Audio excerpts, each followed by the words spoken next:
vamos a aprovechar un poquito el tiempo. Les quiero comentar que vamos a ver la clase de hoy. El tema de la clase de hoy tiene que ver con acto administrativo, que como ustedes ya se habrán dado cuenta es una unidad muy importante del programa porque le dedicamos varias clases. ¿Qué vamos a hablar del acto administrativo? Vamos a enfocarnos en el régimen de extinción del acto administrativo. Pero para eso vamos a hacer como un pequeño repaso de lo que es de la noción del acto administrativo, de los elementos esenciales, del régimen de vicios y el régimen de invalidez. ¿Por qué esto? Porque está todo relacionado. Si no entendemos lo que los elementos, los vicios, no vamos a entender el régimen de extinción. Entonces yo les pregunto rápidamente a cualquiera de ustedes, ¿qué definición me pondría a brindar de acto administrativo? Una noción breve de lo que significa el acto administrativo.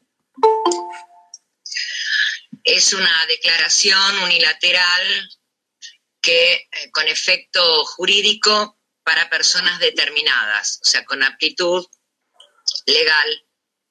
Eso fue lo que nos dijo el profe. Bien. Directo, o sea, individual.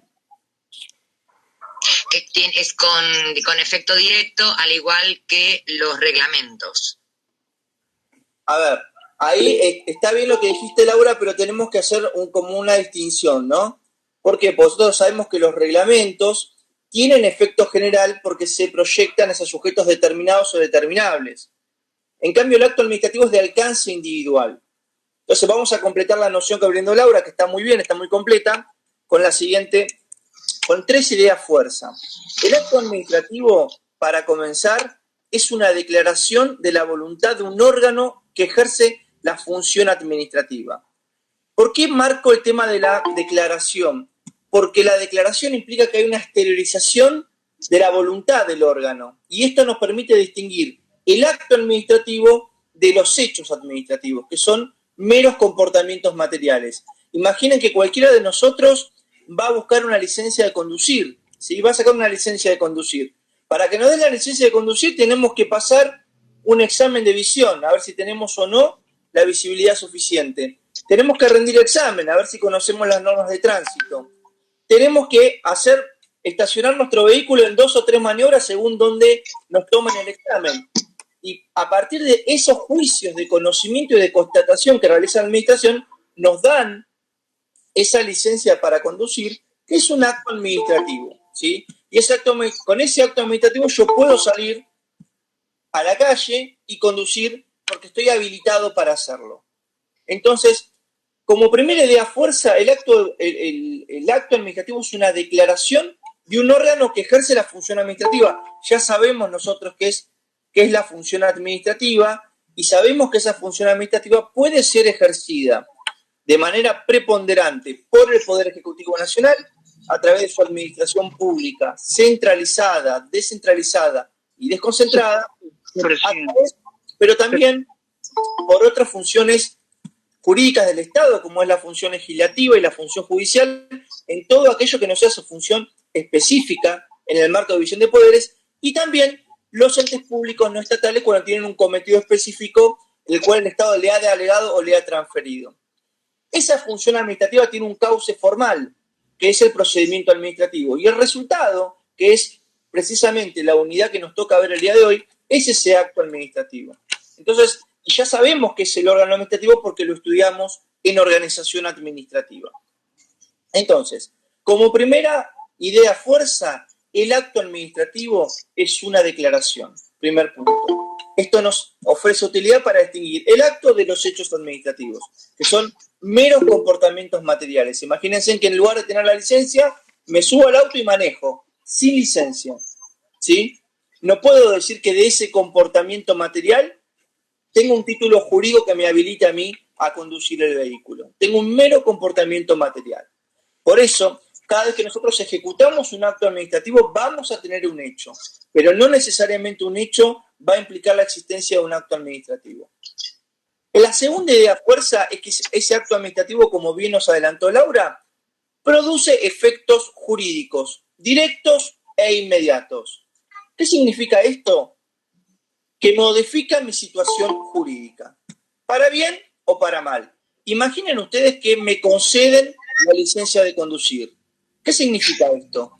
que tengo un acto de favorecimiento porque yo, a través de la licencia de conducir, supóngase que soy taxista, camionero, conduzco un colectivo, puedo trabajar, ¿sí? Me favorece. Ahora, si me la deniegan, puede ser un acto de gravamen. En ambos casos, ya sea que aumente o disminuya mi situación jurídica, en ambos casos modifica mi situación jurídica. Esto es lo que tenemos que tener claro. El acto jurídico modifica la situación jurídica. ¿Y por qué es importante tener en cuenta esta propiedad? Porque hay que distinguir el acto administrativo de otros actos de la administración. Y ustedes van a decir, ¿cuáles actos? Bueno, hay actos que son meramente preparatorios, ¿sí? Supongamos los informes o los dictámenes del Servicio Jurídico Permanente. ¿Y por qué decimos que son preparatorios? Porque no son vinculantes y porque sirven para preparar la voluntad del órgano que tiene las facultades para decidir en el caso concreto, ¿sí? Ejemplo de esto, el dictamen, ejemplo de esto, los informes técnicos, ¿sí? A tal punto son preparatorios que no son susceptibles de ser impugnados en sede administrativa, precisamente porque carecen de efecto vinculante y porque no obligan de modo alguno a la autoridad que tiene facultades de decidir y en cada caso concreto tiene que ejercer su competencia. Profesor, perdón, el dictamen, sí, el dictamen es obligatorio para la declaración del acto administrativo. Es obligatorio, si uno lee el artículo 7º, inciso D, que ya vamos a llegar a eso, es obligatorio porque es un elemento esencial. Debería concurrir al momento del estado del acto, pero vamos a encontrar precedentes, por ejemplo, sin ir más lejos, el caso Duperial del año 1979, donde se omitió el dictamen del Servicio Jurídico y, sin embargo, la Corte Suprema de Justicia de la Nación aplicó la teoría de la subsanación y postergó su emisión a la instancia recursiva. ¿Qué te quiero decir con esto, Laura? Que de la letra de la ley, ¿sí? el dictamen debería concurrir antes del dictado del acto, pero la doctrina de la Corte Suprema de Justicia de la Nación ha elaborado lo que se conoce como teoría de la subsanación, que permite que en la medida que esa omisión no afecte ni el derecho de defensa ni el debido proceso, sea susceptible de ser subsanado en sede administrativa y en sede judicial. Ya vamos a llegar a eso. Pero yo quiero volver a los simples actos de la administración. Entonces, los actos preparatorios son actos de la administración, pero no son actos administrativos. Hay otros actos de la administración que se denominan actos interorgánicos. ¿Vieron cuando estudiamos competencias? ¿Se acuerdan cuando analizamos el artículo 3? Cuando hay un conflicto de competencia, por ejemplo, esto está contemplado en el artículo 4 y 5 de la Ley 19.549, el procedimiento para dirimir ese conflicto de competencia positivo o negativo implica la decisión del superior jerárquico que va a definir quién va a ser el que va a entender en definitiva en esa cuestión. Ese acto administrativo, ese acto interorgánico, proyecta sus efectos jurídicos hacia adentro de la administración y hacia los órganos involucrados en el conflicto de competencia. Esos actos son actos interorgánicos, son actos de la administración, pero no son actos administrativos. ¿Por qué no son administrativos?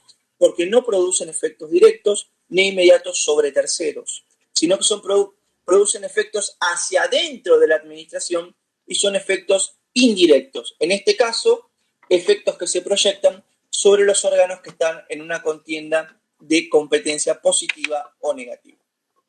Entonces, los actos preparatorios y los actos interorgánicos son actos de la administración y no son actos administrativos. Hay otros de la administración que se denominan actos interadministrativos. Doctor, ¿podría repetir el último punto que dijo, la diferencia entre estos actos interorgánicos? En todos los casos, Pedro, para que vos no te confundas, en todos los casos no hay efectos directos e inmediatos sobre un tercero ajeno a la administración. En todos los casos hay efectos jurídicos indirectos y hacia adentro de la administración.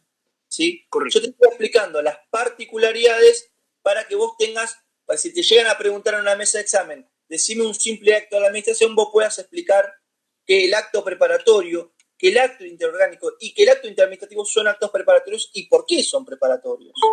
¿Sí? Ahora, estos actos interadministrativos tienen un régimen jurídico distinto a la ley 19.549. ¿Cuál es ese régimen jurídico? La ley 19.983, que es la ley de conflictos interadministrativos. Y ustedes me van a preguntar, ¿qué es un acto interadministrativo? El acto administrativo es el acto en virtud del cual se resuelve un conflicto entre órganos del Estado, pero de naturaleza económica, de naturaleza pecuniaria. Imagínense ustedes, a título de ejemplo, un conflicto de partidas presupuestarias entre dos ministerios, ¿sí? Que se disputan una partida presupuestaria, ¿y quién decide? Bueno, decidirá el jefe de gabinete, y en algunos casos, según este régimen, intervendrá también la Procuración del Tesoro de la Nación si superan los 10 millones de pesos. Pero lo importante para la clase de acto administrativo de hoy es que ustedes sepan que estos actos interadministrativos, cuyo régimen jurídico es la ley 19.983, es un acto de la administración que no es un acto administrativo, ¿sí? Y seguimos. Hay actos, además de los actos preparatorios, interorgánicos e interadministrativos, tenemos los actos privados de la administración.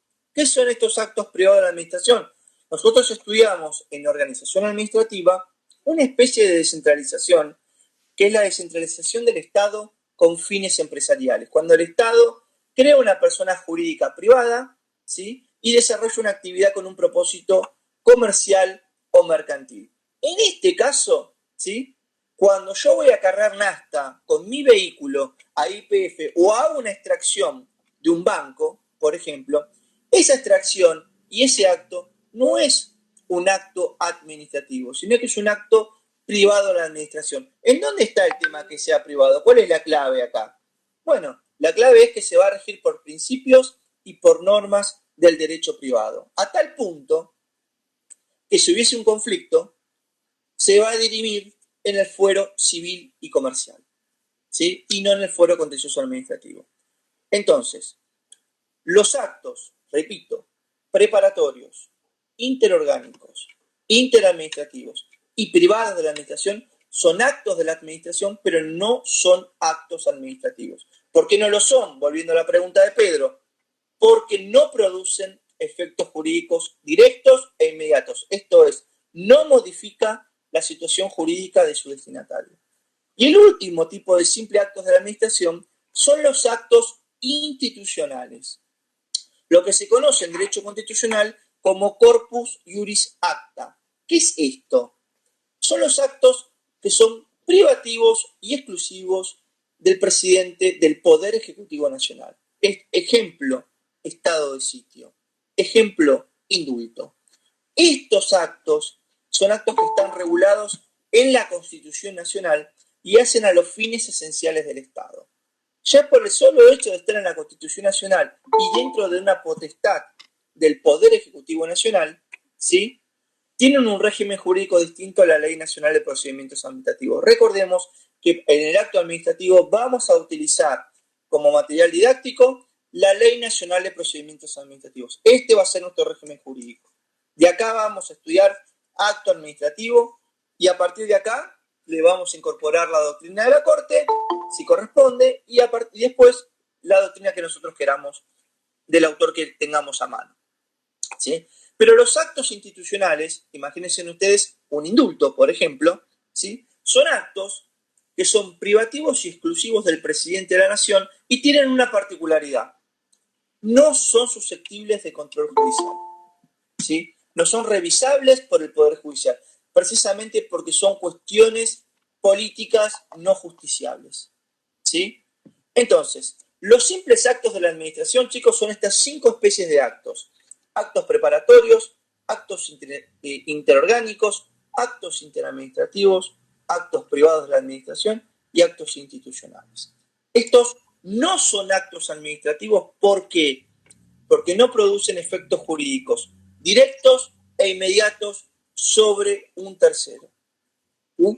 Profe, preguntita, estos últimos, los actos institucionales, ¿entrarían dentro de lo que sería la zona de reserva? Entrarías dentro de lo que se conoce técnicamente como cuestiones políticas no justiciables, ¿sí? ¿Sabes por qué no te lo pongo dentro de la zona de reserva, Laura? Porque te puedes confundir con los delegados, con los autónomos, y en los autónomos puede haber actos institucionales o no, como puede ser el propio decreto de ley de la Ley Nacional de Procedimientos Administrativos. Acá estamos hablando de cuestiones de base constitucional. Fíjate que yo te puse un ejemplo, un indulto, Sí. declarar el estado de sitio, proponer a un magistrado de la Corte Suprema de Justicia. Son actos que hacen a los fines esenciales y superiores del Estado. Por esa razón, están dentro del régimen que nos brinda la Constitución Nacional, ¿sí? Pero esto se los marco para decir por qué sí es un acto administrativo y por qué no es un acto administrativo, para que no quede ninguna duda. Entonces, ¿para qué nos sirve conocer que el acto administrativo produce efectos directos e inmediatos? Para precisamente no confundir el acto administrativo con los simples actos de la administración. Segunda idea fuerza. Tercera idea fuerza. Esa declaración de voluntad, producto del ejercicio de la función administrativa, que produce efectos directos e inmediatos sobre terceros, tiene una particularidad. Tiene efectos de alcance individual. ¿Y es relevante esto? Sí es relevante. ¿Por qué? Porque al ser de alcance individual nos permite distinguir el acto administrativo de los reglamentos. Los reglamentos, ustedes saben, que tienen alcance general, que se publican y que tienen una vía de procesal distinta que el acto administrativo. Mientras el acto administrativo es susceptible de recurso para ser impugnado, el reglamento tiene una vía procesal específica que está en el artículo 24 de la Ley Nacional de Procedimientos Administrativos, que se denomina técnicamente reclamo impropio. Hay muchas diferencias entre el acto administrativo y el reglamento que ya estudiamos, pero básicamente en esta definición el alcance individual nos permite distinguir el acto administrativo de los reglamentos. Entonces, ¿para qué nos sirve saber qué es un acto administrativo? Precisamente para distinguirlo de los hechos, de los simples actos y de los reglamentos. Y también yo les dije que el acto administrativo implica una actividad jurídica del Estado. Siempre jurídica porque siempre está el principio de juridicidad que preside esa actividad administrativa. ¿Y por qué les marco esto? Porque también el acto administrativo nos permite distinguir, a través de su definición, lo que es el acto de lo que son las vías de hecho administrativas. Vías de hecho administrativas. ¿Qué son las vías de hecho administrativas? Son comportamientos materiales de la administración, ¿sí? Pero tienen una particularidad que lo distinguen de los hechos. Son materialmente antijurídicos. Están en contradicción y en situación de incompatibilidad con el principio de legalidad. Y están reguladas en la Ley Nacional de Procedimientos Administrativos en el artículo 9. En el artículo 9 se ven qué son las vías de hecho administrativas. Entonces, sabiendo ahora qué es un acto administrativo y qué no es un acto administrativo y por qué, vamos a avanzar para construir un acto administrativo. ¿Qué necesitamos nosotros para tener un acto administrativo? Según lo que dice la ley. Esto es la Ley Nacional de Procedimientos Administrativos, Ley 19.549, reitero, del año 1972, que todavía está vigente porque fue reiterada, fue convalidada en el Digesto Jurídico Argentino en el año 2010. ¿Sí? Ahora bien, ¿quién de ustedes me puede decir qué es lo que necesitamos, según la ley, para que haya un acto administrativo?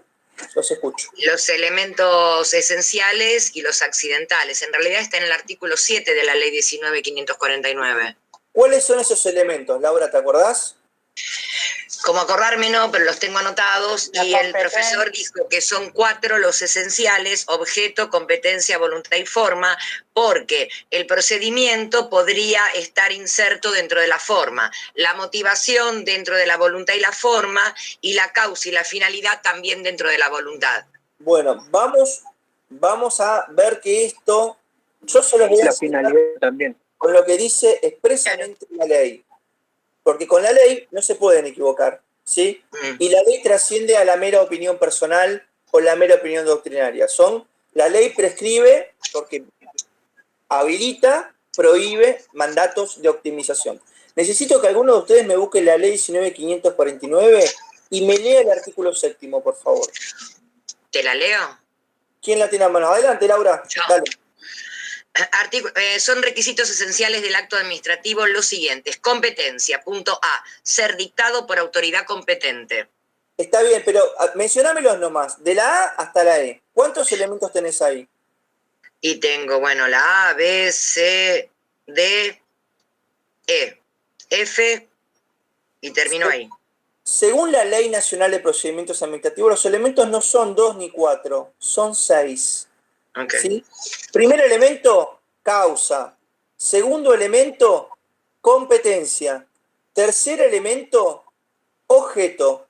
Cuarto elemento, procedimiento. Quinto elemento, motivación. Sexto elemento, finalidad.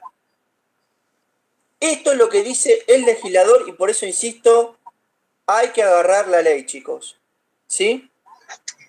Y fíjense en que cada uno tiene su autonomía. Cada uno significa algo distinto. Si no, no tuviese sentido que lo hubiese regulado por separado. Recordemos que no se presume la inconsecuencia del legislador. ¿Sí? Vos mencionaste, Laura, el tema de la voluntad. Te pregunto, ¿en el artículo 7º figura la voluntad? No. ¿Y por qué decir no. que es un elemento? Si no lo dice la ley. Porque lo dijo el profesor. Bueno, pero yo anoté lo que dijo el profesor, pero en la ley no está. Porque bueno, para mí la voluntad es una característica, no es un elemento. La voluntad es un presupuesto del acto administrativo y está en el 14, inciso A. Te voy a pedir que lo leas, por favor, Laura.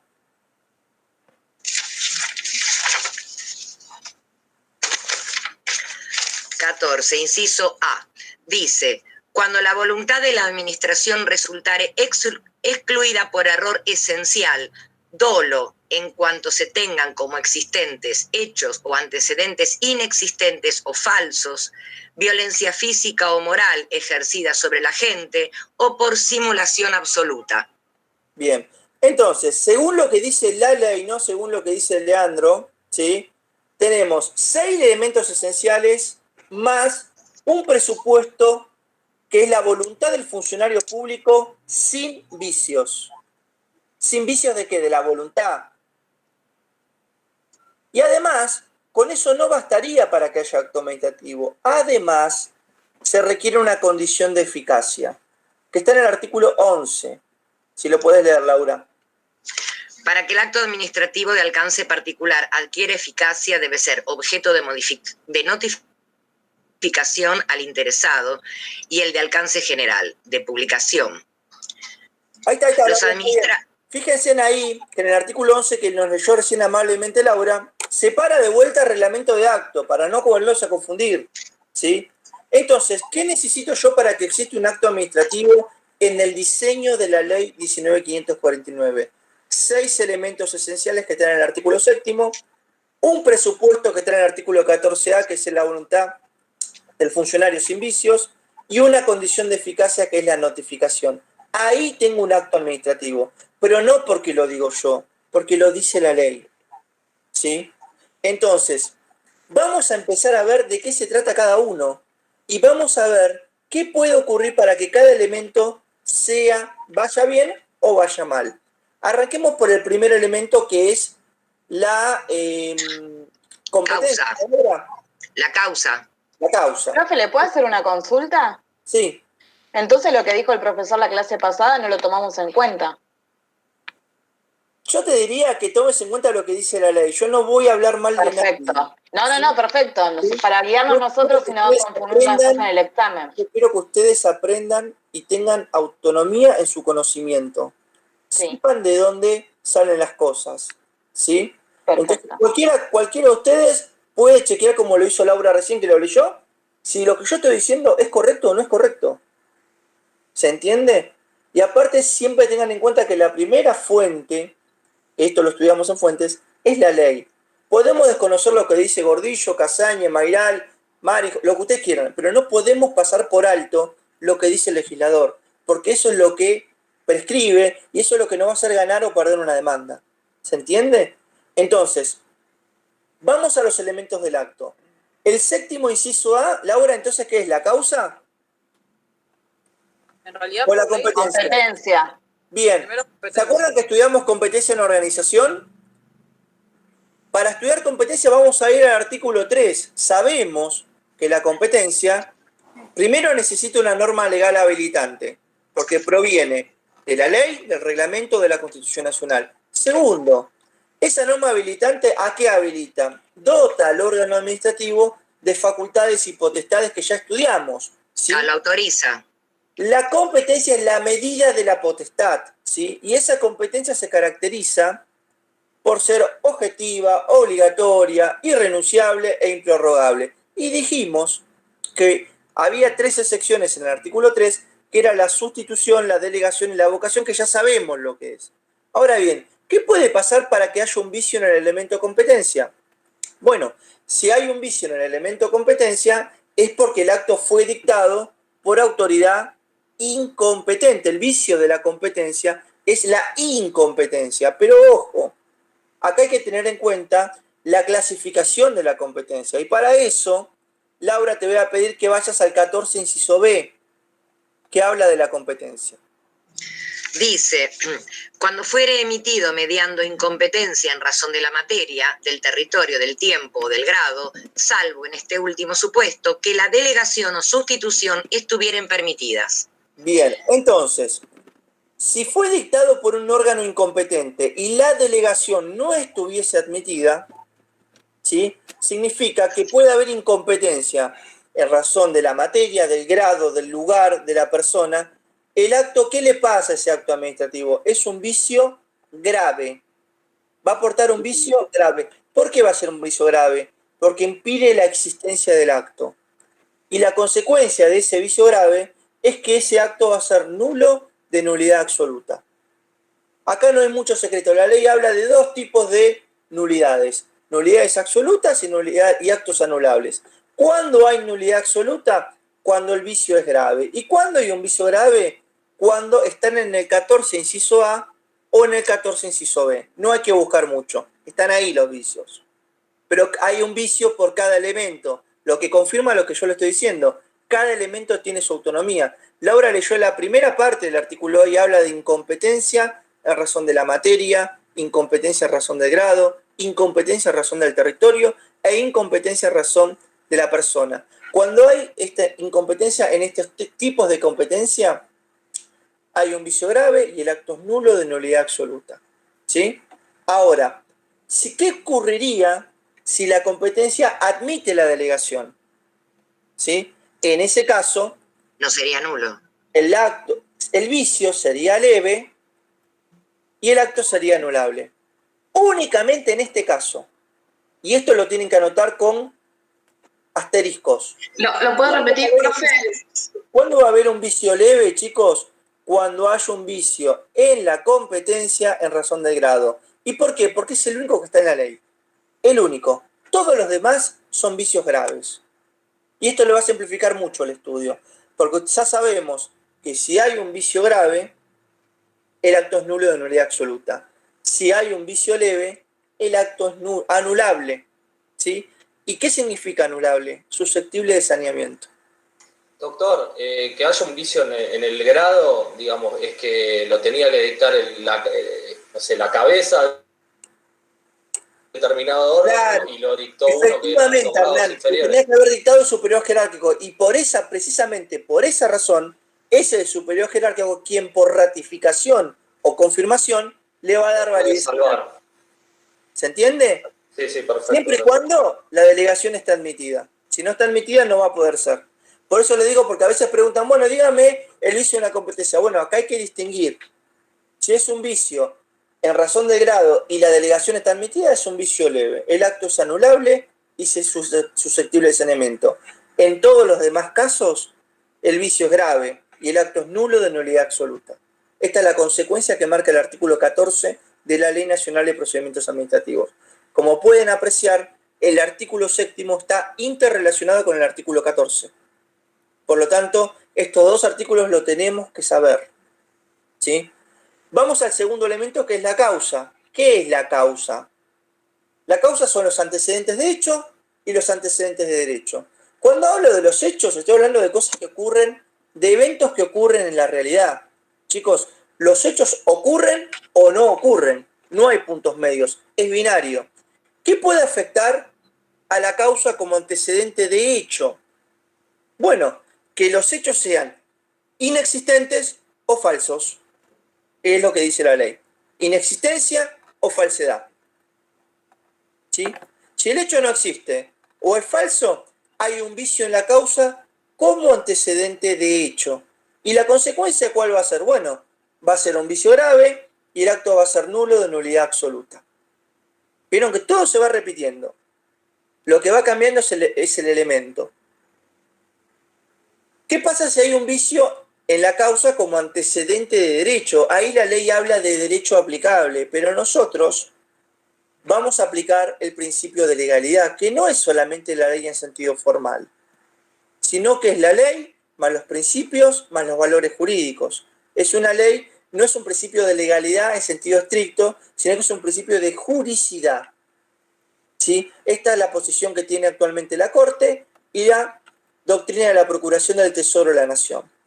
Ahora, ¿qué puede pasar con la causa como antecedente de hecho para que ese elemento esencial vaya mal? Bueno, puede ser que el derecho que estoy aplicando, que el derecho sea inaplicable. Imagínense ustedes que le aplico el plan de estudios de la carrera de abogacía anterior.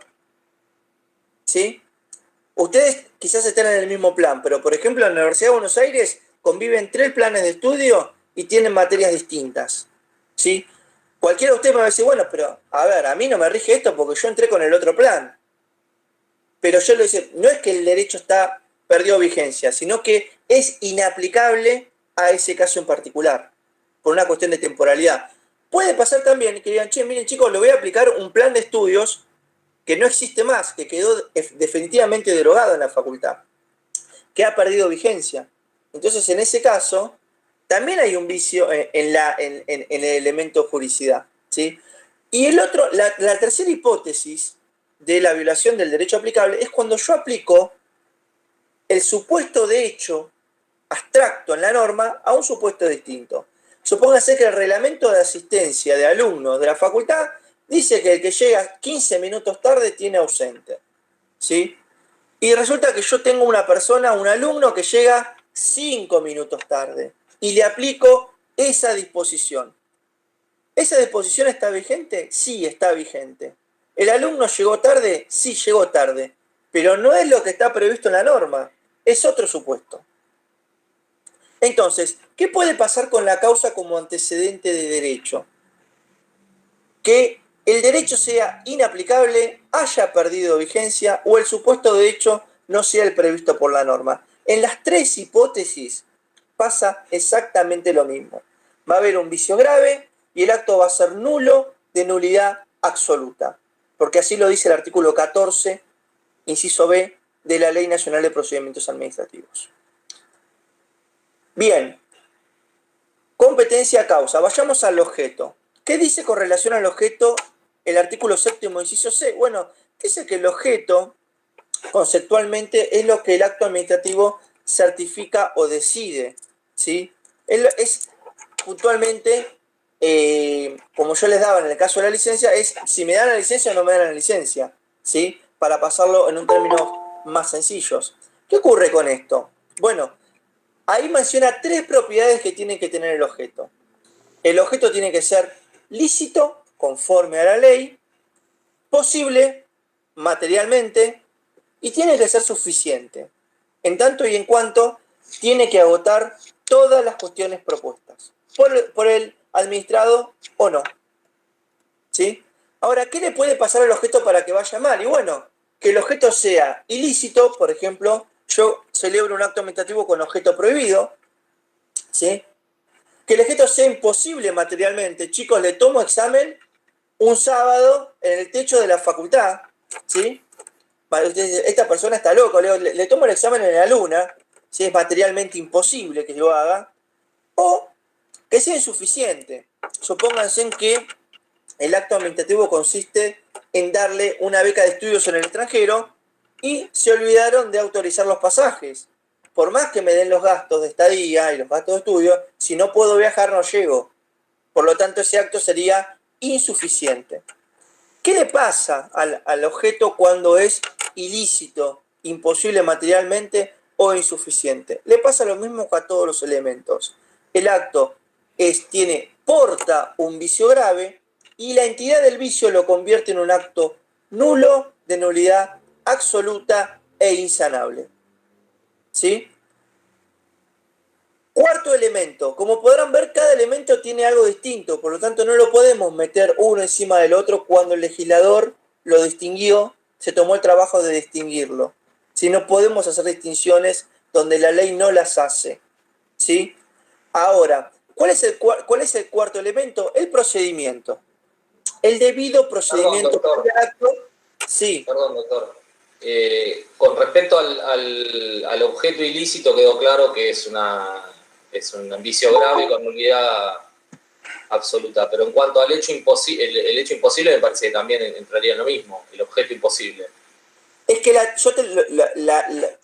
la ley te pide que tengan las tres propiedades, Hernán. Que sea lícito, que sea posible y que sea suficiente. Basta con que solo falte una para que ese acto porte un vicio grave. ¿Sí? Si en el caso de la insuficiencia se me ocurre que se podría subsanar, digamos, en cuanto al objeto ilícito o al hecho o imposible, no. Pero digamos, en cuanto a la insuficiencia, el ejemplo que usted dio, si no le dieron los pasajes, se puede subsanar de darle los pasajes. Sí, pero ¿qué pasa, Hernán, cuando ya dictaste el acto? Ya emitiste, ya notificaste, y por el artículo 11, yo ya tengo un derecho subjetivo. ¿Me entendés? Entonces ahí tenés que dictar otro acto administrativo, pero no va a ser el anterior. Y lo que te pide la ley es que los elementos como condición de existencia y validez estén antes, no después. Entonces, no, me había parecido que faltaba eso. Pero, profe, en relación a lo que dijo Hernán, ¿no se podría en ese caso subsanar con un nuevo acto administrativo que justamente modifique la insuficiencia? Está bien, lo que pasa es que desde el sistema de la ley, fíjate que en el caso del procedimiento, te da el caso del dictamen del servicio jurídico. En tanto y en cuanto no afecte derechos subjetivos y en tanto y en cuanto no afecte intereses legítimos. Te pregunto, Laura, si a mí me dan la beca, me dan el dinero, el monto económico para que yo estudie en el exterior y tenga la estadía, y no puedo viajar, ¿afecta o no afecta a mi derecho subjetivo? Totalmente, porque no lo puedo ejecutar. Entonces afecta, aunque me lo subsanen después, ya me afectó, ¿me entendés? Okay. Esto lo tuvimos en la definición de acto, efecto directo e inmediato. No tengo no tengo el pasaje, no puedo viajar. Todo lo que me dieron antes no me sirve. Claro. O sea, cualquiera de los tres elementos causa un vicio grave. Efectivamente, cualquiera de tiene que concurrir simultáneamente las tres propiedades: licitud, posibilidad material y suficiencia. Si esto está ausente al momento de dictar el acto, hay un vicio en el acto. ¿Sí? Hay un vicio. En el caso del objeto, volvamos al procedimiento. Se habla de debido procedimiento previo al acto. ¿Sí?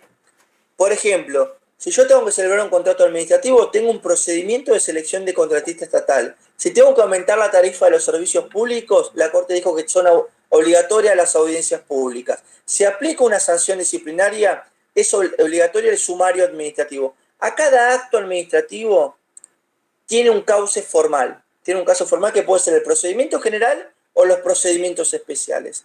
El debido procedimiento previo al acto, chicos, es el cauce formal de ese acto administrativo. En el caso que menciona la ley, es el decreto 1759 del 72, que es el procedimiento general o común. Pero ojo, el artículo 2 de la ley establece que hay procedimientos especiales para seguridad social, fuerzas armadas y de seguridad, tributario y contrataciones públicas. ¿Sí? Lo importante, más allá de que sea un procedimiento general o un procedimiento especial, es que el procedimiento tiene que estar. ¿Sí? Y dentro del elemento procedimiento también está el debido proceso adjetivo. Debido proceso adjetivo. ¿Qué es el debido proceso adjetivo? Bueno, yo soy parte del procedimiento, pero esperen, también quiero participar. ¿Y qué significa participar para la ley? Voy al artículo 1. Significa que tiene que haber un debido proceso objetivo. Tengo derecho a ser oído, derecho a ofrecer y producir prueba, derecho a una decisión fundada, derecho a articular recursos, derecho a tomar vista del expediente. Todo eso implica el derecho subjetivo, el debido proceso adjetivo. Entonces, en este caso, chicos, cuando examinamos el elemento procedimiento, vamos a hacer un análisis en dos momentos. Primero, para entrar, que es el debido procedimiento previo al acto. Y segundo, dentro del procedimiento, el debido proceso adjetivo. ¿Qué puede pasar para que este elemento tenga un problema? Bueno, puede ser que se omitan, el vicio específico se llama omisión de las formas esenciales. Reitero, omisión de las formas esenciales. Y acá hay alguna doctrina que mezcla la motivación con el procedimiento, dentro de lo que se conoce como formas esenciales. Pero lo cierto es que la ley distingue la motivación del procedimiento. Entonces la tenemos que estudiar con el sistema de la ley. Ahí, chicos, ¿qué puede pasar cuando se omiten las formas esenciales? Bueno, acá puede pasar dos cosas. Si no afecta intereses legítimos o derechos subjetivos, volvamos al caso de la beca, ¿sí? Y tomo el interrogante que planteó Hernán. Supóngase que me dieron plata, pero me dieron menos plata de la que me tenían que dar, pero me dieron los pasajes. Bueno, puedo viajar, tengo plata no para la totalidad de la estadía, pero puedo, digamos, tengo para arrancar. Bueno, pediré la partida suplementaria. No afecta totalmente mi derecho subjetivo. Entonces, como no hay una afectación a un derecho subjetivo o a un interés legítimo, es susceptible de saneamiento. Pero esto no lo dice la ley. Esto lo dice la Corte Suprema de Justicia de la Nación en un caso que se llama Duperial y del año 1979. Ustedes me dicen, ¿lo tengo que estudiar? No, no lo tienen que estudiar, pero quiero mencionar de dónde surge la teoría de la subsanación. Después la Corte lo fue reiterando en el caso Bartolomé Mitre, en el caso Provincia de Chaco, más cercano en el tiempo, en el año 2005. ¿Sí? Lo cierto es que la Corte siempre mantuvo lo mismo.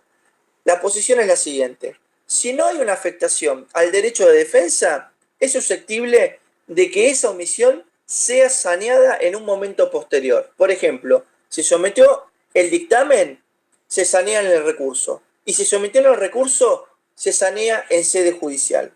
¿Sí? Pero ojo con esta teoría de subsanación, porque el actor tiene que demostrar, primero tiene que mostrar todas las defensas de las que fue privado. Y segundo, una vez que muestra eso, acredita esa situación de indefensión, tiene que probar que efectivamente se acenó o menoscabó su derecho de defensa. Ojo con esto, porque esto es una presunción, esto es una inversión de la carga de la prueba y de alguna manera es condescendiente con una omisión de la administración, porque quien tiene el deber de cumplir con ese elemento esencial es la autoridad que dicta el acto.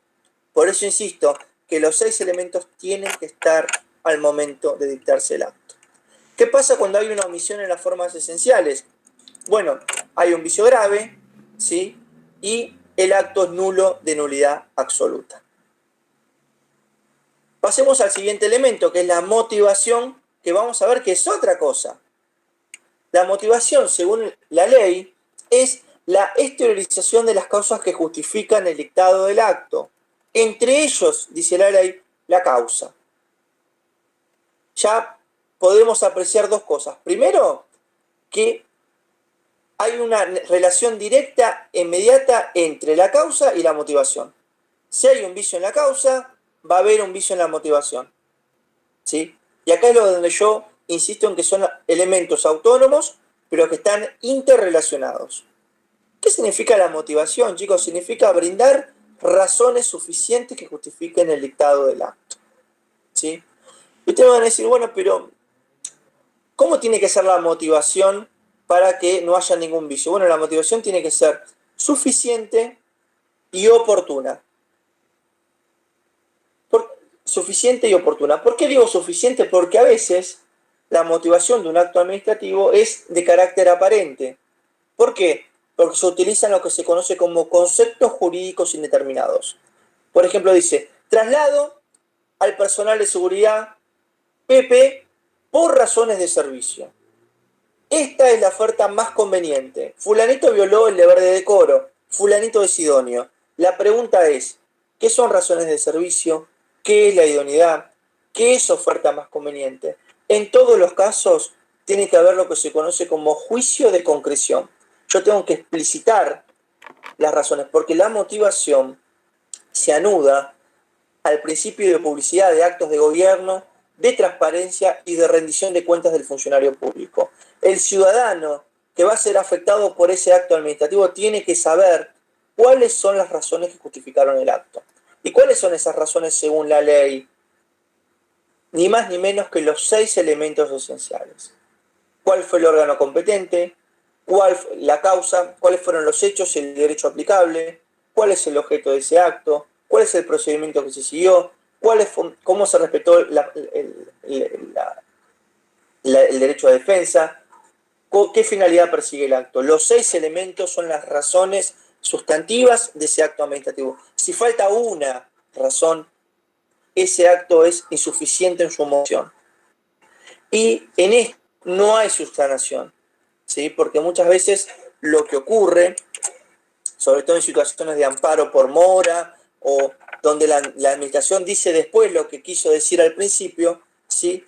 La motivación tiene que concurrir antes del dictado del acto. Hay una particularidad si se trata de una actividad reglada o si se trata de una actividad excepcional. Si se trata de una actividad reglada, bastaría con que se mencione la norma legal. Y esto es así porque en la actividad reglada el curso de acción está fijado por el legislador, ¿sí? Yo simplemente sigo lo que el legislador me pide que haga. Ahora, si se trata de una actividad discrecional, esto lo han visto ustedes en potestades, ¿sí? Hay un mayor deber de motivación. Hay un deber de motivación más estricto, más riguroso para dictar ese acto administrativo. Y finalmente puede haber una particularidad según las características del órgano emisor del acto. ¿Por qué? Porque en general es un solo órgano el que fundamenta la decisión. Pero hay veces que el acto administrativo emana de tribunales colegiados. Y los tribunales colegiados están compuestos por distintas personas. Tienen ustedes un concurso de profesores, un dictamen para jueces, donde tengo 3 o 4 miembros del tribunal. ¿Y cómo se confirma la motivación? Bueno, por la posición individual. Perdón, profe. Ya está. No, que Sí, silenciara el perro de Jorge. Está. Jorge, me parece que tenés encendido el micrófono. Ahí lo apagó, pero... Bárbaro. Les decía que cuando hay un tribunal colegiado, chicos, la motivación se va a componer por cada uno de los votos. Pesen ustedes en un fallo de la Corte Suprema. Se componen por los votos concurrentes o disidentes, pero todo eso conforma la motivación de esa decisión judicial, ¿sí? Ahora bien, la motivación, chicos, tiene como vicio la motivación aparente o insuficiente. ¿Cuándo es insuficiente? Bueno, cuando no postula los 6 elementos esenciales. ¿Cuándo es aparente? Cuando utiliza conceptos jurídicos indeterminados y no los concretiza. En ambos casos, ¿qué es lo que sucede? El acto va a aportar un vicio grave en el elemento motivación y ese acto administrativo va a ser nulo de nulidad absoluta. Fíjense que seguimos el mismo razonamiento para todos los elementos esenciales, pero cada uno tiene su contenido y su modulación. Vamos al último, que es la finalidad. Antes que continúe, profe, ¿me puede repetir cuándo es aparente? Cuando utiliza conceptos jurídicos indeterminados.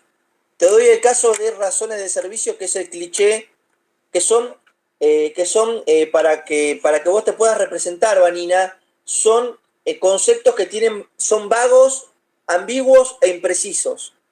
Yo te digo razones de servicio y vos me decís, ¿qué son razones de servicio? Yo te tengo que decir las circunstancias concretas de tiempo, lugar, persona y modo para que vos te puedas contextualizar a qué refiero yo por razones de servicio en ese caso en particular. ¿Se entiende? No bastaría únicamente, y esto ya es doctrina de la Corte, que yo invoque conceptos jurídicos indeterminados, sino que es necesario que los concretice, que haga un juicio de concreción sobre esos actos. Vamos al último elemento, que es la finalidad. La finalidad, chicos, es el propósito que persigue el acto administrativo. Y como nosotros sabemos, el elemento teológico de la función administrativa es el interés público. El interés público, que es la valoración del bienestar general en un momento histórico determinado, ¿sí? ¿Qué pasa con la finalidad? ¿Qué le puede pasar a la finalidad? ¿Cuáles son los vicios específicos de la finalidad? La finalidad tiene dos vicios específicos. Uno es el exceso de poder y otro es la desviación de poder. Son dos cosas distintas. ¿Qué pasa en el exceso de poder? ¿Sí? El ejemplo más gráfico que podemos dar son las sanciones disciplinarias. Supónganse que una persona llega 5 minutos tarde a la oficina. El jefe lo llama y dice, mire, usted está sujeto a un régimen disciplinario y tiene como deber la asistencia y puntualidad a su lugar de trabajo. Perfecto. Bueno, usted llegó tarde, ¿sí? Llegó 5 minutos tarde, entonces yo lo voy a sancionar porque tengo el ejercicio de la potestad disciplinaria, ¿sí? Finalidad. Ahora, ¿cuál es la sanción que le voy a aplicar? Bueno, le voy a aplicar la sanción más grave de todas. Lo voy a despedir. Una sanción de carácter expulsivo. Una sanción que produce la ruptura de la relación de empleo público. Y algunos de ustedes me dicen, ¿pero no será mucho por 5 minutos? Sí, es mucho. Por eso, la finalidad del artículo 7º, inciso E, es que haya proporcionalidad. ¿Qué es esto? Gradualidad, es decir, que el fin perseguido, esto es llegar a horario a la oficina, sea consistente con el medio utilizado. Bueno, en lugar de una sanción de carácter expulsivo, te hago un llamado de atención. La próxima voy agravando la sanción en función de tu conducta. Si persiste tu conducta de llegar tarde, te voy a agravar la sanción hasta que vos corrijas tu comportamiento o te adecues al régimen disciplinario que está sujeto a todo funcionario público. Entonces, cuando hay exceso de poder, lo que se pierde es la proporcionalidad, que forma parte de la razonabilidad. Esto que nosotros lo estudiamos, que está en el artículo 28 de la Constitución Nacional y que se requiere para que el acto sea razonable, que haya idoneidad, que haya adecuación y que haya proporcionalidad. Y algunos juristas agregan las consecuencias de ese acto. Sí, Laura, te escucho. Suponiendo que suceda este exceso de poder y la persona sea perjudicada por haber sido echada, ¿no? En ese caso, ¿cómo se actuaría? Invocando el exceso. En ese caso, lo que pasaría, Laura, porque ¿qué procura la finalidad? Procura lo que se conoce como interdicción de la arbitrariedad. Las decisiones de la administración tienen que ser justas y razonables. ¿Y cuándo son arbitrarias y se apartan de esto? Cuando se apartan del derecho vigente, en este caso, del artículo 7º, inciso E, y de las constancias probadas en el expediente. Suponete que yo llegué 5 minutos tarde y me echaron, pero ojo, 5 minutos tarde porque me quedé en el ascensor del edificio. Sin embargo, te traje la constancia, pero pasaste por alto la verdad material. ¿Me entendés? Entonces, ahí hay arbitrariedad también porque esa finalidad se encuentra desprovista o huérfana, como dice la Corte, de las pruebas aportadas en el expediente administrativo, ¿sí? Pero acá lo importante, chicos, es que nosotros llegamos que la decisión tiene que ser proporcional. ¿Qué es proporcionalidad? Que el medio elegido sea acorde al fin que se persigue, ¿sí? Y esto lo vamos a ver en cada acto administrativo. ¿Cuál es el otro vicio? La desviación de poder. Acá ya no falta la proporcionalidad. Acá lo que pasa es que yo persigo un fin distinto al interés público. Basta que sea distinto. Puede haber móviles personales o no, ¿sí? Pero acá lo que se castiga es que sea distinto, ¿sí? Y el ejemplo más claro que les puedo brindar sobre esto es, por ejemplo, los contratados en la administración pública. Ustedes saben que en la Administración Pública Nacional el 80% de los empleados públicos son contratados. Y de ese 80%, más de la mitad está contratado hace 10, 15 y 21 años. ¿Qué pasó con esto? Una vez llegó un caso a la corte de una persona que trabajó 21 años en la Armada Argentina y al día 21 y un día le dijeron, gracias por los servicios prestados, le rescindimos el contrato. ¿Sí? Pero había pasado algo. Esa persona se sujetó a un régimen de contratación que tenía un plazo máximo de 5 años.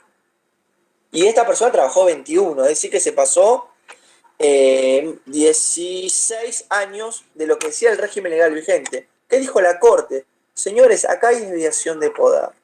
¿Por qué hay desviación de poder? Porque bajo la apariencia de una figura excepcional, que en este caso era el contrato, se encubre de manera aparente otro fin, que era una relación de empleo público encubierta. Una persona contratada está para la cobertura de necesidades excepcionales y transitorias, no para cobertura de necesidades permanentes. Y acá está la desviación de poder, y lo dijo la Corte con todas las letras en el caso Ramos, lo volvió a reiterar en el caso Seguiliano, y lo volvió a reiterar más cercano, hace muy poquito, el año 2016, en el caso Keck y Aladín. ¿Qué les quiero decir con esto? Que hay desviación de poder cuando se utiliza con una finalidad distinta a la perseguida por el derecho vigente. Basta con que sea distinta. ¿Sí? Entonces, cuando hay desviación de poder, fin distinto, o cuando hay exceso de poder, falta de proporcionalidad, hay un vicio en el elemento finalidad. ¿Cuál es la consecuencia de ese elemento finalidad? El acto va a ser nulo, de nulidad absoluta e insanable. ¿Sí? Y con esto recorrimos los 6 elementos del acto administrativo. Y vamos a ver qué pasa con la voluntad. Porque yo le dije que la voluntad es un presupuesto de validez del acto administrativo. Pero ¿qué puede ocurrir a la voluntad? Bueno, la voluntad del funcionario público, la voluntad psicológica, puede ser viciada por violencia, por dolo o por error. Supóngase que yo soy funcionario público, tengo que emitir la licencia, y viene la persona que lo peticionó y me pone un arma en la cabeza. Y me dice, fírmame el acto administrativo. Desde el punto de vista formal, ese acto es válido. Desde el punto de vista de la voluntad del funcionario público, esté cargado o no esté cargada el arma de fuego, es violencia, ¿sí? O si no, violencia psicológica. Me dice, ya sé dónde vivís y a qué hora van tus hijos a la escuela. O violencia simbólica, me muestra un garrote en la puerta que me está esperando que salga. En estos casos, donde hay violencia, hay un vicio de la voluntad. También hay violencia de la voluntad cuando hay simulación. Cuando yo paso con un viso de realidad, cuestiones que son meramente aparentes. Imagínense pedir una licencia con un certificado médico adulterado, firmado por una persona que no es médica ni tiene la licencia para el arte de curar. A primera vista puede parecer bien, pero cuando voy a chequear la matrícula y sé que no se trata de un profesional médico, ese acto cae. O cuando hay un error, cuando venga una persona que se hace pasar por otra, ¿sí? Me muestra su documento y es muy parecido, supóngase que es el hermano mellizo, pero no es la persona destinataria del acto.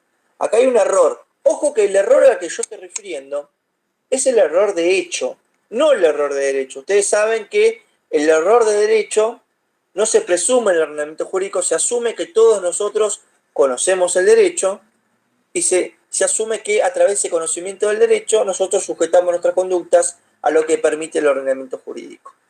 Acá el error se trata de un error de hecho insuperable, como ha dicho la doctrina, ¿sí?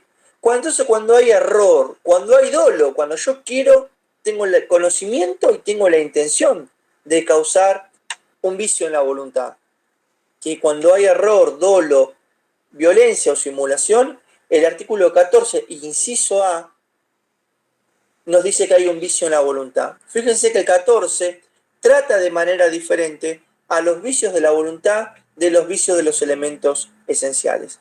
Por eso hay que tenerlo en cuenta que son distintos, ¿sí? Pero le asignan la misma consecuencia. Cuando hay un vicio de la voluntad del funcionario público, el acto va a ser nulo de nulidad absoluta porque así lo dice el inciso A del artículo 14 de la ley 19.549. Y vamos a la notificación. Yo le dije que el acto necesita un acto administrativo que tenga los 6 elementos esenciales del artículo 7º, que tenga la voluntad del artículo 14, inciso A, y que esté notificado en los términos del artículo 11. Pregunta, ¿a alguno de ustedes les pasó cuando fueron a renovar el registro que tenían alguna multa fotográfica quizás? Yo creo que a todos. Sí, Bueno, yo creo que no me siento solo en el mundo, pero, Sí. pero Marcelo, ¿qué nos dice? Bueno, a nosotros no nos llegó nada, ¿viste? Viste que siempre está el argentino que dice, bueno, yo no me notifiqué, o sea, a mí no me llegó nada. Pregunta, ¿por qué no nos hayamos notificado? ¿Desaparece la multa? no. No. No Es es más, las tenés que pagar para poder renovarla. Por eso decimos que es condición de eficacia y no condición de validez. Si falta alguno de los elementos esenciales, el acto cae. Si la voluntad tiene vicios, el acto cae. Pero si el acto está mal notificado, suponete que yo soy muy vivo y cambio el domicilio permanentemente para que no me llegue la notificación, ese acto sigue vigente, sigue en pie. ¿Sí? Entonces, cuando la notificación es defectuosa, ¿sí? El acto pierde la condición de eficacia, pero no pierde su validez. Entonces, acá tenemos que aprender que los elementos esenciales y la voluntad hacen a la validez del acto, mientras que la notificación de ese acto hace a la condición de eficacia. ¿Eficacia en qué sentido? Bueno, una vez que me notifico, tengo que pagar la multa. Y si no pago la multa, ¿qué pasa? Suponete que no quiero pagar, tengo un plazo para interponer mi recurso, o digo, che, pero pará, es una multa que pasó hace más de 10 años, capaz que está prescripta, puedo impugnar, ¿se entiende? Pero todo eso empieza a ocurrir desde un momento temporal preciso, que coincide que es cuando yo me notifico, ni antes ni después, porque cuando yo me notifico tomo conocimiento de ese acto. Entonces, el acto administrativo tiene esta estructura, estos elementos, este presupuesto, esta condición de eficacia y estos vicios, ¿sí? Ahora vamos a pasar al régimen de extinción del acto administrativo. Ya sabemos qué es un acto administrativo, cuáles son los elementos esenciales, sabemos cuáles son los vicios y sabemos cómo es el régimen de nulidades, ¿sí? Ahora tenemos que ver cómo se extingue un acto administrativo. Y nos vamos a apoyar nuevamente en lo que dice la ley. La ley establece 3 formas de extinción del acto administrativo. Artículo 17, artículo 18 y artículo 21. ¿Sí? Ahora bien, ¿Podría repetir, doctor, los artículos? 17, 18 y 21. Entonces, ¿podría ir un poquito más despacio para...? Sí, Lorena. Sí. ¿Cómo no? 17, 18 y 21. Extinción del acto administrativo. A los efectos de estudiar la extinción del acto administrativo, nosotros tenemos que recordar los caracteres del acto administrativo, ¿sí? El acto administrativo válido es un acto que se presume legítimo. Esto se llama presunción de legitimidad, está en el artículo 12 de la ley. Ese acto, además de presumirse legítimo, esto es, acorde con el ordenamiento jurídico, ¿sí? Tiene una consecuencia importante. Quien cuestione ese acto tiene la carga, el onus probandi de alegar y de probar la discordancia con ese ordenamiento jurídico. Ese acto, además de presumirse legítimo, es ejecutorio. ¿Qué significa la ejecutoriedad? Que la administración tiene la obligación de ponerlo en marcha por sus propios medios.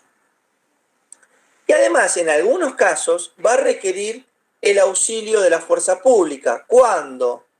Cuando se requiera coacción física sobre las personas o sobre los bienes.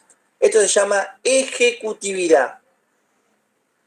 Entonces, el acto administrativo se presume legítimo, es ejecutorio y en algunos casos es ejecutivo, ¿sí? ¿Por qué les explico esto? Porque cuando estudiamos extinción hay un elemento fundamental que se denomina estabilidad del acto administrativo. ¿Lo vieron en la clase pasada? ¿Qué es la estabilidad del acto administrativo? La semana pasada el profesor estuvo más de media hora con problemas técnicos y dijo que le iba a avisar a los otros profesores que no dio ciertas cosas, entre ellas las características. Ok. Bueno, entonces, rápidamente, chicos, la estabilidad del acto administrativo significa una situación de intangibilidad, de inmodificabilidad, de irrevocabilidad. En términos más sencillos, la administración no puede modificar, sustituir o revocar el acto administrativo. Esto es la estabilidad. Y está en el artículo 18, primer párrafo de la ley. ¿Sí?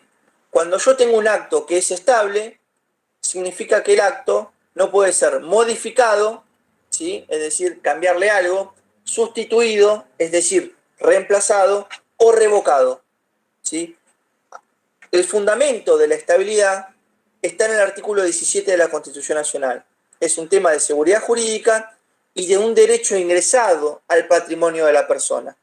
Por eso está amparado por la garantía de la propiedad, de la inviolabilidad de la propiedad privada.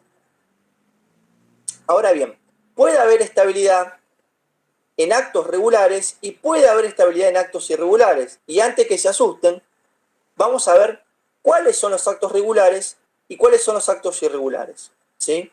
Vamos a seguir el orden que fija la ley, que es el artículo 17. El artículo 17 habla de los actos irregulares. Si yo tengo que revocar un acto irregular, voy por el artículo 17. Si tengo que revocar un acto regular, voy por el 18 o el 21. ¿Qué es un acto regular y qué es un acto irregular? Bueno, un acto irregular, chicos, no es ni más ni menos que un acto nulo de nulidad absoluta. Nosotros ya sabemos que un acto es nulo de nulidad absoluta cuando ¿qué? Cuando aporta un vicio grave. ¿En dónde? En los elementos esenciales del artículo 7 o en la voluntad en los términos del artículo 14, inciso A. Ese acto es un acto irregular. ¿Qué dice el artículo 17? La regla para los actos irregulares es que la administración pública tiene el deber de revocar. Tiene que ejercer la potestad revocatoria en sede administrativa.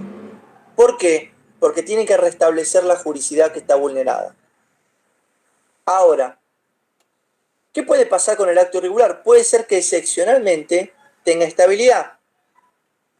¿Y cuándo va a tener estabilidad un acto irregular? Supongamos que yo mañana cumplo 65 años, me jubilo, pido el beneficio jubilatorio, me lo otorgan, lo empiezo a cobrar y después recibo una notificación de el organismo previsional que lo otorgó y me dice, señora, a usted le faltan aportes. Y yo digo, ¿cómo me faltan aportes? Sí, usted tiene que tener la edad y tiene que tener 30 años de aporte. Pero yo trabajé en relación de dependencia en una empresa privada. Bueno, a su empresa no le aportó, ¿sí? Cuando yo pedí el beneficio, ¿sí? Yo no sabía que no me habían aportado. Entonces, en este caso, la ley, en este caso hipotético, en el caso de que el acto administrativo esté firme, primera condición, esté consentido, es decir, que yo estoy de acuerdo, yo voy a cobrar todos los meses, presto mi asentimiento, estén derechos que se estén cumpliendo, cobro mis saberes previsionales del 1 al 10, ¿sí? Y el particular no conoce el vicio, es decir, yo no sabía que a mí no me habían hecho los aportes, excepcionalmente la ley le da estabilidad a estos actos irregulares y la administración no va a poder revocar en sede administrativa. ¿Cómo lo va a revocar? Lo va a revocar a través de lo que se conoce como acción de lesividad. Le va a pedir a un juez que declare su invalidez. La acción de lesividad, chicos, es una pretensión, es una demanda contenciosa del Estado que tiene una pretensión procesal de anulación. No puedo declarar en sede administrativa porque el acto tiene estabilidad y le voy a pedir a un juez que lo haga, ¿sí? El juez va a declarar su invalidez y lo va a devolver a la administración para que dicte el acto correspondiente. Estamos en el 17, Noelia, no nos movimos del 17.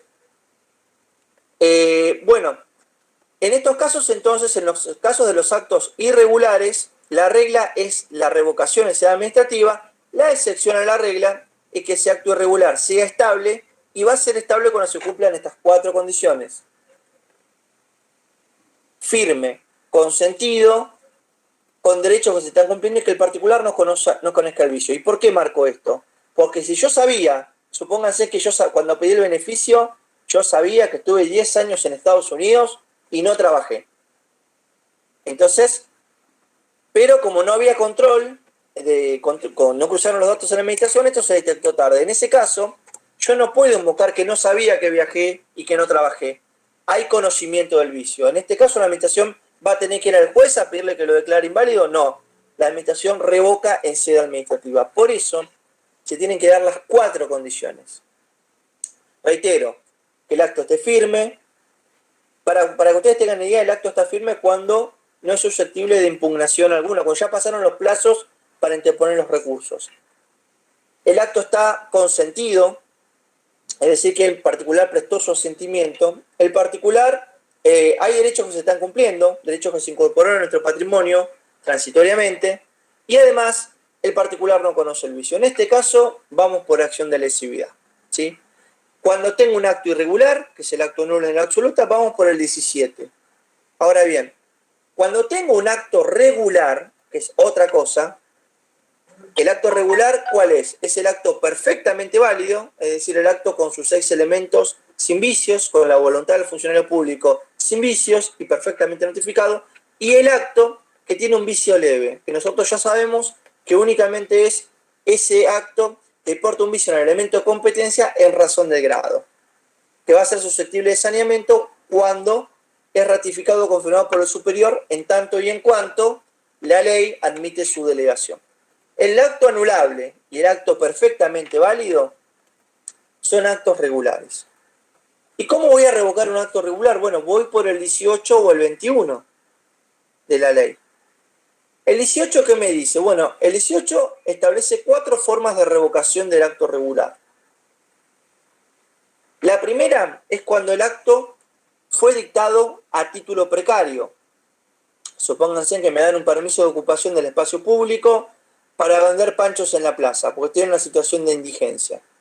Ese permiso de ocupación es un permiso precario, es gratuito y no genera derechos, ¿sí? Por esa razón la administración me lo puede revocar en cualquier momento.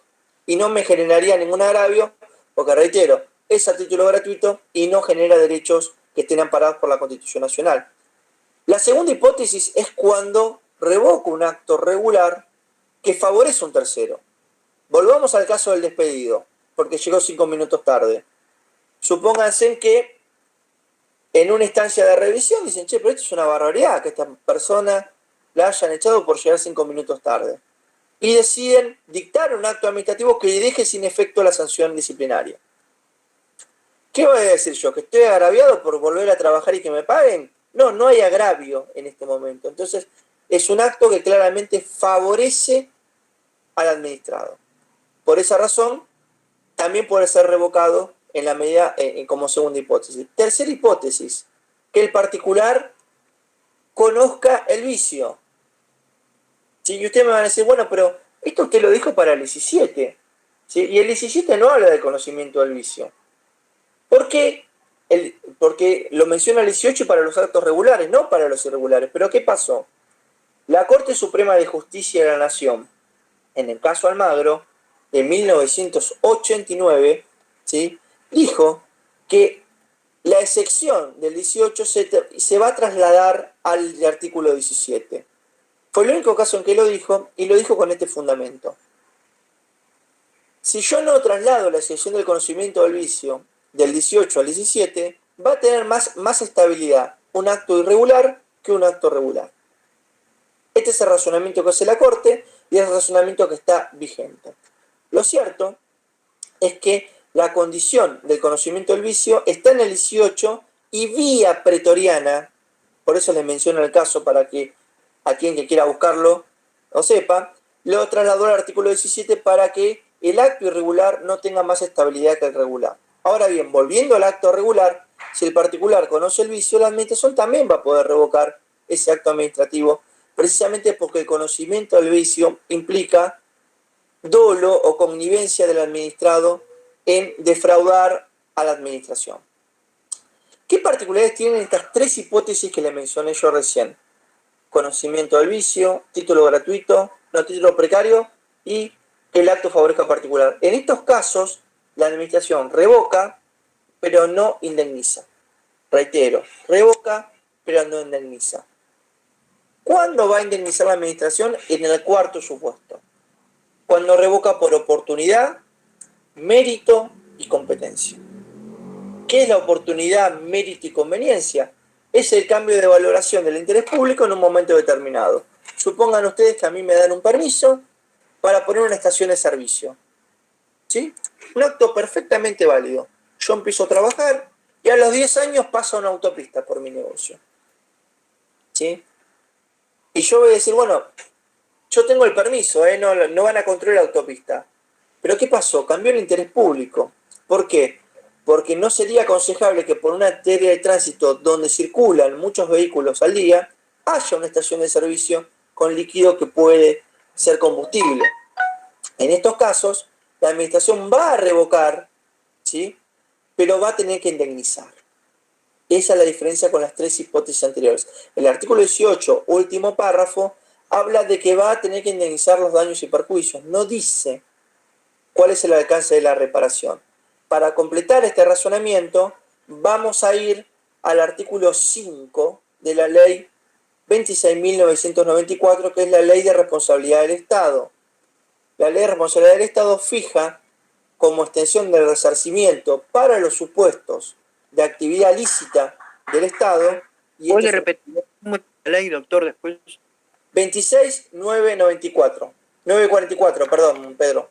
26.944. Fija lo que se conoce como daño emergente. ¿Qué es el daño emergente, chicos? El valor objetivo del bien, lo que vale la estación de servicio, lo que vale el inmueble y las mercaderías que yo vendía. ¿Qué es lo que no entra en la indemnización? El lucro cesante.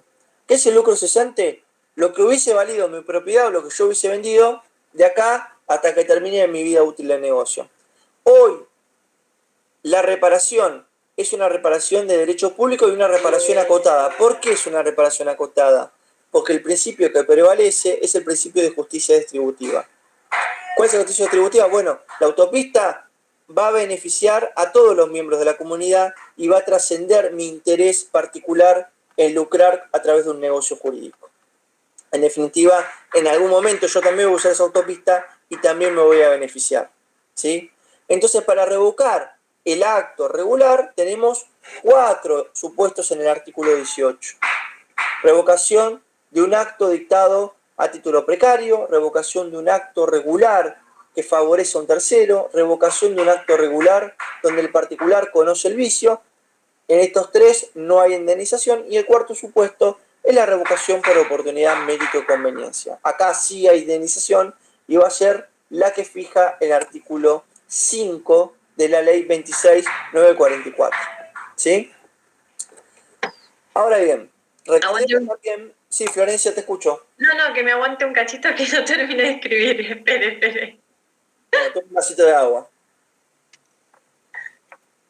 Aprovecho, doctor, disculpe. Me perdí en una parte, entendí todo. La excepción, ¿qué era? ¿Eran actos irregulares como en el artículo 17, que tenía las 4 condiciones? Es buena tu pregunta, Geraldine. La estabilidad en los actos irregulares es la excepción. Por eso piden 4 condiciones. ¿Sí? Firme, consentido, con derecho a cumpliendo y que particular conozca el vicio. La estabilidad en los regulares es la regla. Y basta únicamente con que el acto administrativo esté notificado. Nada más que eso. Fíjate cómo cambia.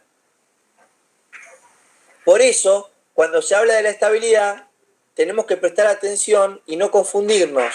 ¿Por qué? Porque las condiciones de estabilidad para el acto irregular funcionan con 4 condiciones y las condiciones de estabilidad para el acto regular, como bien me preguntó Geraldine recién, bastaría con una, con que el acto esté notificado. Fíjense qué importante es la notificación en los actos regulares. Esto que nosotros mencionábamos del artículo 11 de la ley 19.549. Y vamos al último tipo de extinción del acto administrativo. Hablamos de el 17, que es la revocación por razones de ilegitimidad.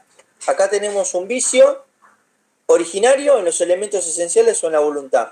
Hablamos de una revocación de los actos regulares, ¿sí? Acá tenemos una cuestión sobreviniente al otorgamiento del acto, ¿sí? Y el último tipo de extinción es la revocación por razones de caducidad. Caducidad. Esto está en el artículo 21. ¿Y qué es la caducidad? Bueno, acá el problema no lo tiene la administración. Acá la revocación es por morosidad imputable al administrado. Vamos a un ejemplo. A mí me dan una beca y yo cada 6 meses tengo que presentar el analítico y tengo que acreditar qué materias cursé, qué materia aprobé y con determinados promedios. ¿Sí? ¿Qué pasa si a los 6 meses no presento ese analítico, pero sigo cobrando? ¿Qué les parece? ¿Está bien?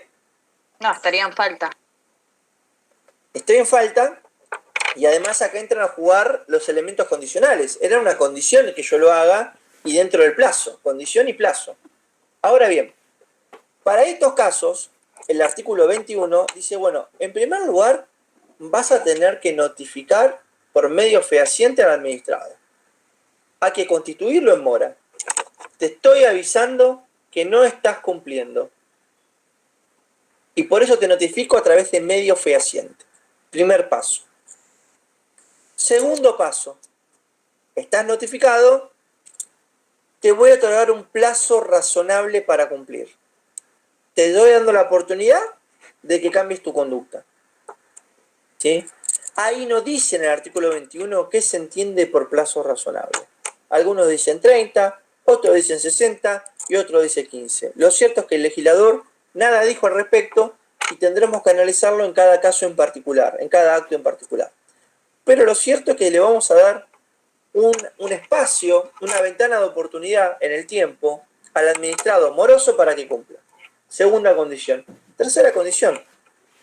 El administrado moroso persiste en su conducta. A pesar de estar notificado, a pesar de que le di el plazo para cumplir, sigue con su conducta morosa. En este caso, yo sigo sin presentar el analítico. Y ya pasaron 12 meses. Y sigo cobrando un beneficio económico cuya condición era esta carga que está en cabeza del destinatario del acto administrativo. ¿Qué ocurre en este caso? Bueno, en este caso, la administración va a revocar, pero por razones de caducidad. A diferencia de los otros del artículo 18, acá hay una conducta imputable morosa al administrado.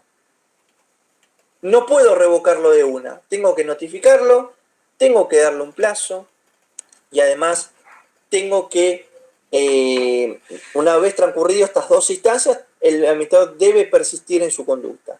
Solamente en estos casos voy a tener la posibilidad de revocar por razones de caducidad. Fíjense en ustedes que tenemos 3 modos de extinción del acto administrativo. Para los irregulares, razones de ilegitimidad. Para los regulares, lo del artículo 18 en sus 4 hipótesis. El artículo 18 marca 4 líneas de acción. Y para los regulares cuya situación sobreveniente sea imputable al administrado, tenemos las razones de caducidad. Cada supuesto tiene un régimen jurídico distinto y condiciones de procedencia distintas. No nos tenemos que confundir con esto. ¿Sí? Doctor, con respecto sí, al tercer paso, una vez que el administrado persiste en la mora, en la conducta amorosa, ¿hay un plazo también ahí o tampoco está estipulado? No, ahí una vez, suponete que yo cuando notifiqué, le digo, mira, tenés 60 días para cumplir. Al día 61, Hernán, si no se revirtió esa situación, la administración revoca por razones de caducidad. Perfecto, gracias. Bueno, entonces hemos recorrido toda la teoría del acto administrativo. Hemos hablado de la definición y de la utilidad de la definición para distinguir el acto administrativo de los hechos, de los simples actos, de los reglamentos y de las vías de hecho. Después hablamos de la teoría del acto administrativo según lo que dice el legislador, ¿sí? Y hablamos de la estructura genética del acto administrativo a través de sus elementos esenciales, la voluntad del funcionario sin vicios y la condición de eficacia que es la notificación. Artículos 7, 11 y 14, inciso A, inciso B. Hablamos después de los vicios y pasamos al artículo 14 y vimos que hay dos tipos de vicios, de la voluntad y de los elementos esenciales. La consecuencia siempre es la misma, porque el sistema de invalidez, de nulidades, es bipartito en la ley. Hay actos nulos y actos anulables, no hay más. Para los actos nulos tenemos los vicios graves, actos nulos de nulidad absoluta. Y para los actos anulables tenemos los vicios leves, que tienen esta particularidad, son susceptibles de saneamiento. El único que está en esta categoría es el vicio en la incompetencia en razón del grado, en tanto y en cuanto esté permitida la delegación, ¿sí? Acá el superior va a poder ratificarlo, como bien lo marcó Hernán, el superior va a poder ratificar o confirmar el acto emitido por el superior. En todos los demás casos, el vicio es grave. ¿Por qué es grave? Porque impide la existencia del acto administrativo. Lo mismo ocurriría si falta algún elemento del acto administrativo. Entonces, el acto nulo va a ser un acto irregular y lo voy a revocar por razones de legitimidad en virtud del artículo 17. El acto anulable y el acto perfecto son actos regulares. Lo voy a revocar por el artículo 18 o por el artículo 21. Este es el sistema de la ley, ¿sí? Recuerden tener presente el caso Almagro del año 1989, porque traslada el conocimiento del vicio del 18 al 17 y es únicamente ese fallo porque por ahí lo pueden llegar a preguntar. Entonces sería bueno que sepan de dónde surge esto, porque si uno lee la ley y no conoce este fallo, no va a entender por qué se exige el conocimiento o no del vicio. Y recuerden también que cuando hay estabilidad del acto administrativo, y con esto vuelvo al interrogante de Geraldine, cuando hay estabilidad del acto tanto regular como irregular, la administración no puede revocar en sede administrativa. Tiene que seguir lo que se conoce como acción de lesividad. ¿Qué es la acción de lesividad, chicos? El Estado, a través de una demanda contenciosa en la cual fija la posición procesal de la administración pública, le pide al juez que declare la invalidez de ese acto administrativo. ¿Puede el juez modificarlo o dictar el acto? No, no puede hacerlo porque el control judicial de legitimidad y de razonabilidad es un control judicial revisor, ¿sí? No es de carácter sustitutivo, ¿sí? Y esto está en virtud del principio de división de poderes y en virtud de lo que es la función administrativa y la función jurisdiccional, que ustedes ya conocen, ¿sí? Ahora, en esta acción de lesividad, la pretensión procesal, el objeto mediato, es la anulación de ese acto administrativo, ¿sí? ¿Y por qué tenemos que anular ese acto administrativo, ya sea en sede administrativa o en sede judicial? Porque hay que restablecer el principio de legalidad. Cuando se dicta un acto irregular, se está apartando y pasando por alto los requisitos, la ley, ni más ni menos que la ley 19.549. Y todo acto que prescinda del derecho aplicable, y esto lo vimos en la causa como antecedente de hecho, va a tener un vicio no solamente en la causa, en el objeto, porque el objeto tiene que ser lícito, en la motivación, porque va a tener que exteriorizar la causa, y en la finalidad, porque tiene que estar ajustada a la ley. Fíjense cómo un solo elemento proyecta en efecto catarata sobre los demás elementos. Por eso es importante tener en cuenta que la ley habla de 6 elementos, no de 4 ni de 2, 6 elementos, ¿sí? Y esto es lo que dice la ley. Después que cada autor lo acomode como quiera, ¿sí? Pero lo que no podemos pasar por alto es el sistema de la ley. Fíjense que entre el séptimo, el 14, el 17, el 18 y el 21 está el sistema de la ley. Esto es lo que ustedes tienen que manejar para una instancia de evaluación, ¿sí? Y para esto tienen que conocer 5 artículos, nada más que 5 artículos y un fallo, ¿sí? Así que ténganlo presente al momento de estudiar. No se llenen de información.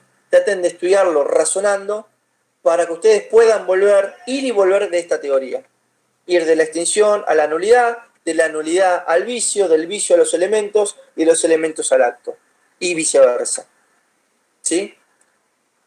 Como sé que fue muy intensa esta clase, pero vimos todos los temas, dejo 10 minutos para que ustedes hagan sus preguntas y después cerramos la clase, así que los escucho. Perdón, doctor, no es una duda de la clase, sino más que nada quería saber en qué momento van a subir las notas al Guaraní porque ya está actualizado. Ajá. Mirá, Caído. le voy a mandar, sí que hubo dificultades informáticas en el sistema, así que yo asumo que quien tiene el perfil para cargarlos son los coordinadores, que es el doctor Marcelo Facone o el doctor Enlano Lombardía. Yo les paso el aviso para que ellos lo completen. Claro, aparte ya no se accede más por el sitio que generalmente todos accedíamos, que el dominio arrancaba con 18, sino que directamente se accede por el portal de la facultad. Ok. Alma, yo le transmito esto al doctor y para que esto esté regularizado. ¿Alguna pregunta, chicos, del tema de la clase de hoy? Doctor, a mí yo lo que le queda, por su experiencia, digamos, cuando se van con acción de lesividad, digamos, en la general, ¿vuelve ese acto revocado o hay un 50 y 50 o muchas veces se termina yendo a la corte? Te cuento, Hernán, en toda la historia de la Corte Suprema encontré únicamente 2 precedentes de lesividad. O sea, si vos me decís, ¿esto es habitual? No es habitual. En general, la administración revoca, la potestad revocatoria se ejerce en sede administrativa. Fíjate que son muy rigurosas las condiciones para que haya acción de lesividad. Hay un caso que si ustedes lo quieren buscar, es el caso AFIP del año 2013, donde la Corte trató expresamente el tema de la acción de lesividad. Una cuestión importante que ustedes se pueden llegar a preguntar, digo, bueno, pero mientras tanto, la persona que está con el acto irregular y sigue cobrando, por ejemplo, en el caso que yo dé la jubilación, bueno, ahí entra a jugar, chicos, un instituto que está en el artículo 12, que es la suspensión de los efectos del acto administrativo. Fíjense que en el último párrafo del artículo 12 dice cuando hay sospecha de una nulidad fundada. Y en este caso, si nosotros sabemos que el administrado no reunía los requisitos, o afectación de interés público, que todo lo que hace la administración es interés público, lo que podemos hacer es pedirle la suspensión de los efectos. Eso lo puede hacer la administración pública, y en el mientras tanto se sustancia la acción de lesividad en sede judicial. ¿Sí? Perfecto, gracias. ¿Alguna pregunta más, chicos? Sí. A mí no me queda claro ejecutividad con ejecutoriedad. ¿Sí? Supone ni más ni menos que la puesta en marcha del acto administrativo.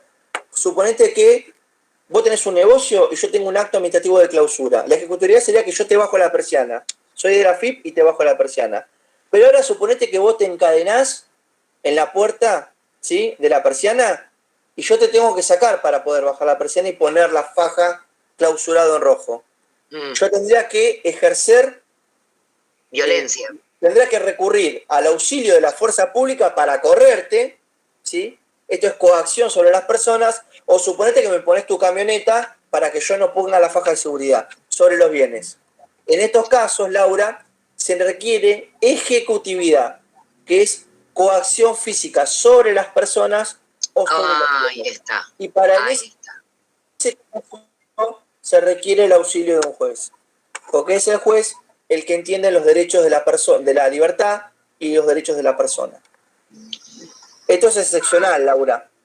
Imagínate un inmueble que amenaza ruinas y tengo gente viviendo adentro que no se quiere ir porque no tiene lugar donde vivir o está en situación de calle. Pero se me está cayendo el edificio, no tengo mucho tiempo, lo tengo que sacar.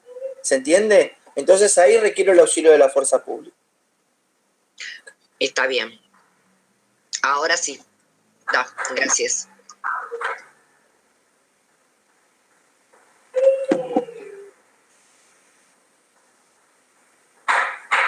Doctor, Yo necesitaría, si me puede repetir, cuando habló de los actos regulares, los 4 hipótesis del artículo 18, y después dijo otra cosa que no lo pude anotar.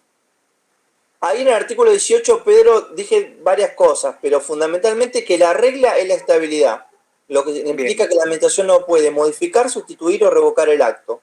¿Por qué? Porque desde el momento que el acto está notificado, se incorporó en el patrimonio y está amparado por el artículo 17.